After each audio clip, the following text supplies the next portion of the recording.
નમસ્તે વિદ્યાર્થી મિત્રો, ધોરણ 9 વિજ્ઞાન કાલે એકમ કસોટી છે વિદ્યાર્થી મિત્રો, ગુજરાતી અને વિજ્ઞાનની। તો આજે આપણે વિજ્ઞાનના મોસ્ટ ઇમ્પોર્ટન્ટ પ્રશ્નો જોવાના છીએ જે તમારા કાલના પેપરમાં પૂછાવાના સૌથી વધારે ચાન્સીસ છે। 25 માર્ક્સનું પેપર આવશે। પહેલું ચેપ્ટર આવશે તમારી પરીક્ષામાં વિદ્યાર્થી મિત્રો। તમે ગુજરાતની કોઈ પણ સ્કૂલમાં હોય આનામાંથી જ તમારા પેપરમાં પૂછાશે વિદ્યાર્થી મિત્રો। મેં ઓલરેડી મોસ્ટ ઇમ્પોર્ટન્ટ મેં મારી રીતના સિલેક્ટ કર્યા છે વિદ્યાર્થી મિત્રો। આનું સોલ્યુશન પણ તમને મળશે। અંત સુધી જોડાયેલા રહેજો અને હમણાં વિદ્યાર્થી મિત્રો ચેનલને સબસ્ક્રાઇબ કરી દો। તો અહીંયા વિદ્યાર્થી મિત્રો પહેલો ક્વેશ્ચન મોસ્ટ ઇમ્પોર્ટન્ટ છે કે ઘન, પ્રવાહી અને વાયુ આ ત્રણમાંથી એક પ્રશ્ન 100% પૂછાશે। એ લોકો ઘનના ગુણધર્મો પૂછે, પ્રવાહીના પૂછે કે એના પછી એ લોકો વાયુના પૂછે, બરાબર।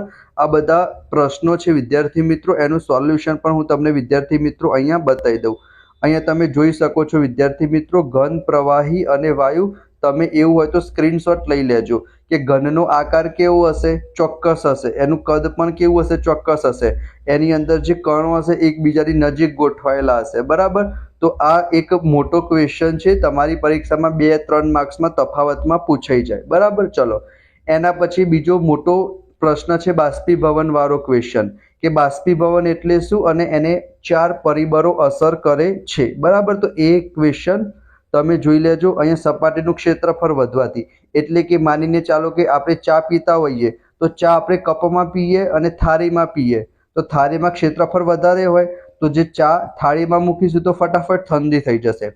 એના પછી તાપમાનમાં વધારો, આપણે સાડી સુકાઈએ શિયાળામાં અને ઉનાળામાં, જલ્દી ક્યારે સુકાશે? ઉનાળામાં, કારણ કે તાપમાન વધારે હશે તો બાષ્પીભવન જલ્દી થશે, ક્ષેત્રફળ વધારે હશે બાષ્પીભવન જલ્દી થશે।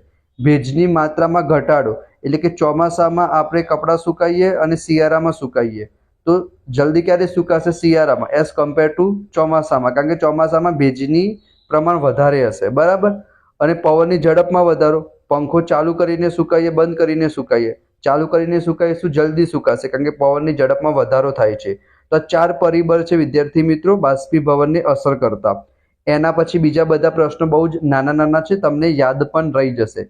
જેમ કે તમને એમ પૂછાય કે 25°C તાપમાને પાણીની ભૌતિક અવસ્થા કેવી? તો પ્રવાહી એટલે કે પાણીના સ્વરૂપમાં હશે। 0° એટલે કે ઘન અને પ્રવાહી બંને હોઈ શકે છે। 100° વાયુ હશે અને -4 કે -10 કે તો તમારે ઘન લખી દેવાનું। તાપમાન વધારીશું તો ગતિ ઉર્જા વધવાની જ છે। તમે ચા ગરમ કરો તો શું થશે? ઉપર આવશે, ગતિ ઉર્જા વધશે। ઉદ્ધ્વપાતી પદાર્થ નવસાર, બરાબર, કપૂર પણ તમે લખી શકો। ઉદ્ધ્વપાતી પદાર્થ કોને કહેવાય? તમે ગરમ કરો, ઘનમાંથી ડાયરેક્ટ વાયુ બની જાય, પ્રવાહી ના બને। સૂકો બરફ કોને કહેવાય? તો ઘન કાર્બન ડાયોક્સાઇડ, એને આપણે સૂકો બરફ કહીશું। તમને અહીંયા આન્સર દેખાતા જ હશે। વાહનોમાં ઈંધણ બળતણ તરીકે CNG કોમ્પ્રેસ નેચરલ ગેસ વપરાશે। ઘનતાનો એકમ, ઘનતા એટલે શું? દર ભાગ્યા કદ એટલે કિલોગ્રામ પર મીટર ક્યુબ, એ ઓપ્શન આવશે। અને બી પણ તમે લખી શકો, ગ્રામ પર સેન્ટીમીટર ક્યુબ, બરાબર, બંને એકમ તમે લખી શકો છો। SI એકમ કહેતો તમારે કિલોગ્રામ ડોટ મીટર ક્યુબ લખવાનું, કિલોગ્રામ પર મીટર ક્યુબ, સોરી। એના પછી ગલન બિંદુ, ઉત્કલન બિંદુ, ગલનગુપ્ત ઉષ્મા, બરાબર, આ બધાની વ્યાખ્યા તમે કરી દેજો। ઘનનું પ્રવાહી એને ગલન બિંદુ કહેવાય, પણ 1 કિલોગ્રામ એવો શબ્દ આવી જાય તો યાદ રાખવાનું ગલનગુપ્ત ઉષ્મા। 2 જુદા જુદા દ્રવ્યના કણો એકબીજામાં આંતર મિશ્ર થાય એને આપણે પ્રસરણ કહીએ। ઘનતાનો SI એકમ હમણાં જ મેં તમને કીધો, કિલોગ્રામ પ્રતિ મીટર ક્યુબ। 1 ATM એટલે કે 1 એટમોસ્ફિયર બરાબર 1.01 × 10⁵ પાસ્કલ થશે। એના પછી પાણી અને બરફ, એનું ઉત્કલન બિંદુ, ગલન બિંદુ તમને પૂછાઈ શકે છે સેલ્સિયસમાં, કેલ્વિનમાં, એ યાદ રાખજો। બીજો ઇમ્પોર્ટન્ટ પ્રશ્ન છે વિદ્યાર્થી મિત્રો, તમને સેલ્સિયસમાં તાપમાન આપેલું હોય કેલ્વિનમાં ફરાવવાનું કે કેલ્વિનમાં આપેલું હોય સેલ્સિયસમાં ફરાવવાનું કે, તો K બરાબર C + 273, આ એક સૂત્ર યાદ રાખવાનું। તમારે 273 એડ કરવાના થશે અથવા 273 સબટ્રેક્ટ એટલે કે બાદબાકી કરવાની થશે, બરાબર।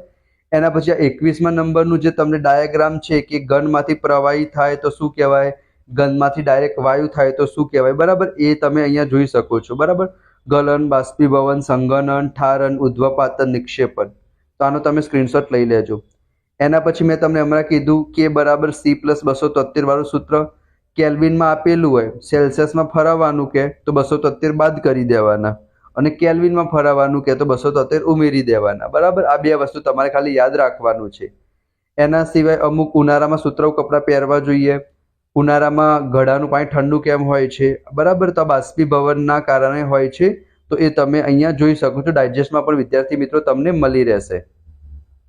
તો આ મોસ્ટ ઇમ્પોર્ટન્ટ પ્રશ્ન હતા વિદ્યાર્થી મિત્રો. આની PDF પણ તમને મળી રહેશે, બરાબર. એના સિવાય જો બીજું કોઈ ચેપ્ટર તમારે આવવાનું હોય તમે, કારણ કે જે એકમ કસોટી સરકાર કહેશે કે આ પ્રશ્ન બેંક છે, એનામાંથી તો કોઈ પણ પૂછાઈ શકે છે વિદ્યાર્થી મિત્રો. તમારે બધું જ કરવું પડશે, કારણ કે દરેક સ્કૂલમાં સાહેબ નક્કી કરશે કે કયા પ્રશ્ન પૂછવા. તો એવું જરૂરી નથી કે જે સરકાર કે એ પ્રમાણે જ એ લોકો પ્રશ્ન બેંકમાંથી પૂછાય.